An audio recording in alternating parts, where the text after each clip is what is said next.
আজকে করব রুই মাছের ঝোল। তার জন্য দেখুন ডাটাও কেটে নিয়েছি, ডোগাও কেটে নিয়েছি, এই যে। তারপরে এই যে ডাটা ডোগা দুটোটা নিয়ে নিয়েছি, দুটো দিয়েই একসাথে রান্না করছি। এটার মধ্যে দুটোটাই কাটা আছে, ডাটাও কাটা আছে, ডোগাও কাটা আছে। এর মধ্যে আলু কাটা আছে, আলুটা জল দিয়ে রেখেছি, না হলে কালো হয়ে যাবে। তো এখন মশলার জন্য পেঁয়াজটা কেটে নেব আর একটু ডোগা কেটে নেব।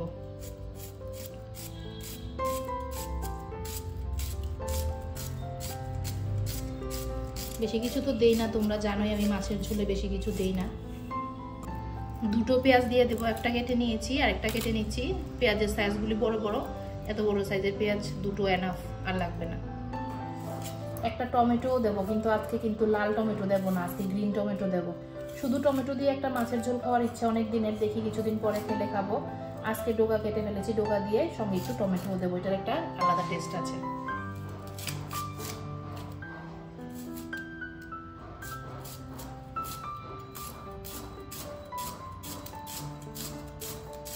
এই যে একটা গ্রিন টমেটো দিয়ে দেবো, দেখুন কি সুন্দর টমেটোটা। অনেক দিনের ইচ্ছে করছে শুধু টমেটো দিয়ে গ্রিন টমেটোর একটা ঝোল করার, পাতলা ঝোল। দেখি কিছুদিন পরে খাবো, এখন আপাতত ডোগার সাথেই দিই।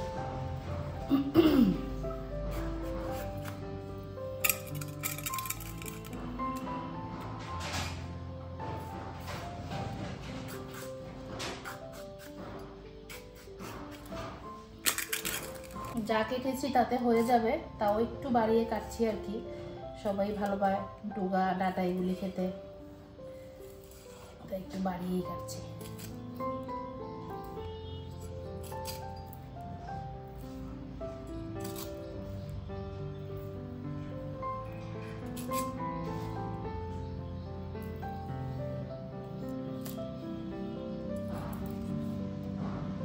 একদম 1 চিমটি আদা দিয়ে দেবো, অল্প একটু আদা। তো আমার কাটাকাটি কিন্তু শেষ, এখন রান্না করব। ডোগা ডাটা আলু একটু পাপ দিয়ে নেব।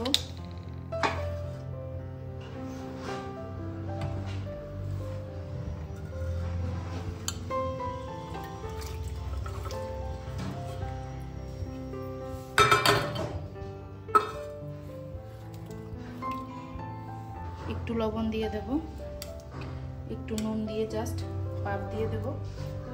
অন্য যে সিদ্ধ টিদ্ধ কিছু না, জাস্ট একটু এটা জলটা ফুটলেই নামিয়ে নেব। আর একটা চুলাতে মাছ ভাজির জন্য বসিয়ে দেব।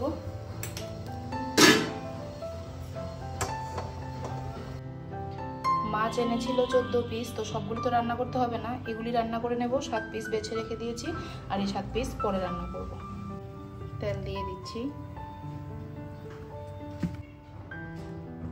মাছ ভাজির জন্য তেল দিয়ে দিচ্ছি। মাছে হলুদ আর নুন দিয়ে দিচ্ছি।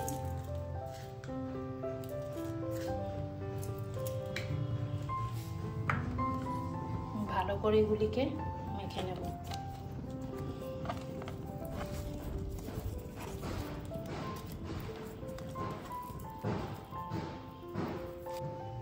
একটা করে মাছ দিয়ে দেব, ভালো করে নুন হলুদ মাখিয়ে নিচ্ছি।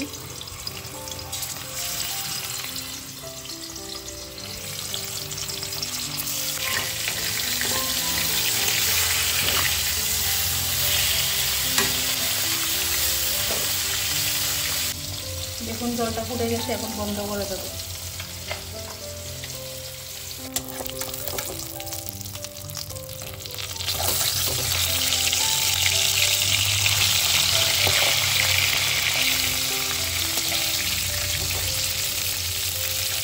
জলটা ছেঁকে নিই।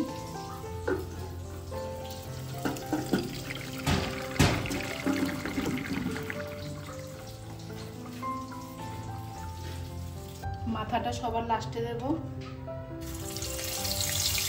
আবার 3টা দিকে দিয়ে দিই। মশলার জন্য পেঁয়াজ নিয়ে নিলাম, অল্প একটু আদা নিয়ে নিলাম, 5টে কাঁচা লঙ্কা আর 3টে শুকনো লঙ্কা নিয়ে নিলাম। মিক্সড জিরে ধনের গুঁড়ো দিয়ে দিলাম।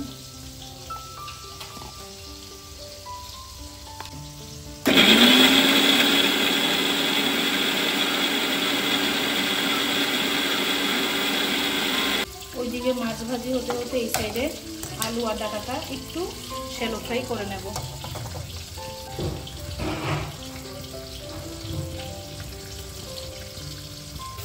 অল্প একটু তেলে ভেজে নেব।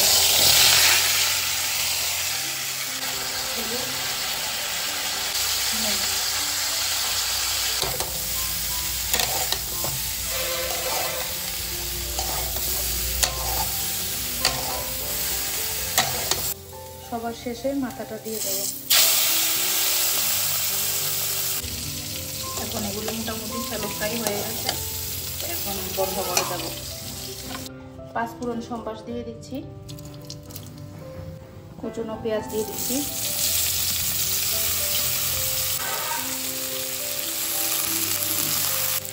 গ্রাইন্ড করে রাখা মশলাটা দিয়ে দিচ্ছি,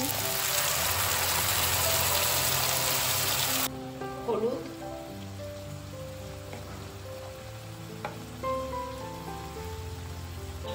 লবণ। প্রত্যেকটা জিনিসে লবণ আছে, তাই বেশি লবণ দিচ্ছি না। মাছ ভাজিতে লবণ আছে, আলু আর ডাঁটা ডুগা ভাজিতে লবণ আছে। মশলাটা একটু কষেছে, এখন টমেটোটা দিয়ে দেব।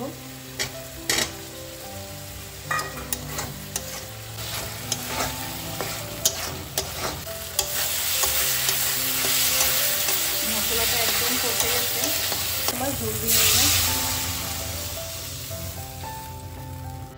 মেয়ের জন্য একটু লাল শাক করে নেব।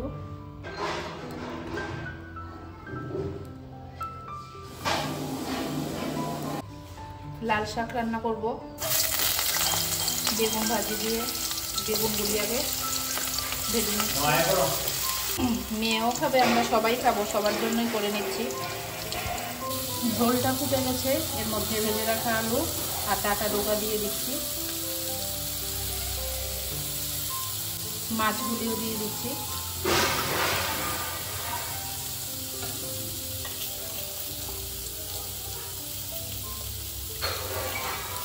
এবার ঢাকনা দিয়ে দেব।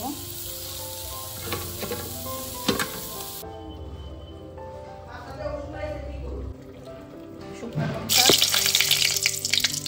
আর রসুন ছেঁচে রেখেছি, ছেঁচা রসুন। লাল শাক কেটে রেখেছিলাম, এই যে লাল শাক দিয়ে দিচ্ছি। একটু বেশি করে লাল শাক দিয়ে দিয়েছি, কারণ লাল শাক এত কমে যায়, তাই একটু বেশি করে দিয়ে দিয়েছি। আজকে অনেকগুলো কেটেছি, 5 ঘন্টা কেটেছি আজকে। হলুদ, লবণ,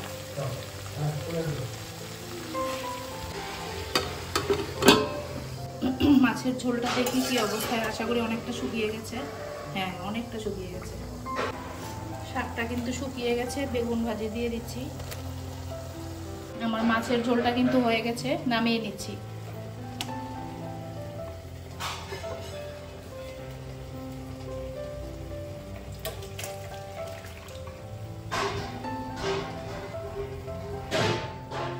এই যে আমার মাছ একদম রেডি। খুব সুন্দর একটা স্মেল বেরিয়েছে। একটু শিম বাটা করে নেব, আগে শিমগুলিকে একটু সিদ্ধ করব। জলটার মধ্যে একটু নুন দিয়ে দিয়েছি, এখন শিমগুলি একটু সিদ্ধ করে নেব। আমার লাল শাক কিন্তু রেডি হয়ে গেছে, আমি নামিয়ে নেব।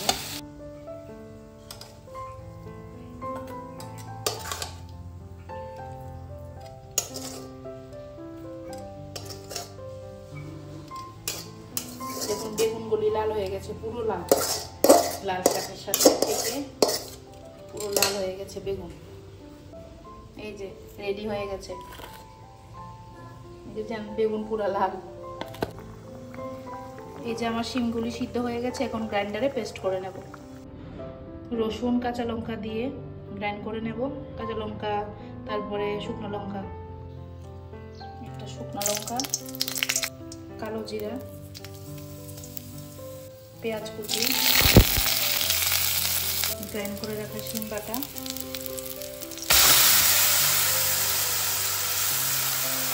পরিমাণ মতন হলুদ দিয়ে দিচ্ছি। একদম শেষে ধনেপাতা দিয়ে নামিয়ে নিয়েছি। এই যে শিম বাটা রেডি। উপর দিয়ে একটু গার্নিশিং করে দিই, নাহলে ভালো লাগে না দেখতে। ধনেপাতা দিয়ে রেডি। তো ভাত খাওয়া শেষ, লাঞ্চ কমপ্লিট। আজকের মতো ভিডিওটা এখানে শেষ করছি। দেখা হচ্ছে পরের ভিডিওতে। আমি মাথা নিয়েছিলাম, মাথা আমার ফেভারিট। দেখা হচ্ছে পরের ভিডিওতে। সবাই ভালো থাকবে, সুস্থ থাকবে। Tata, bye bye.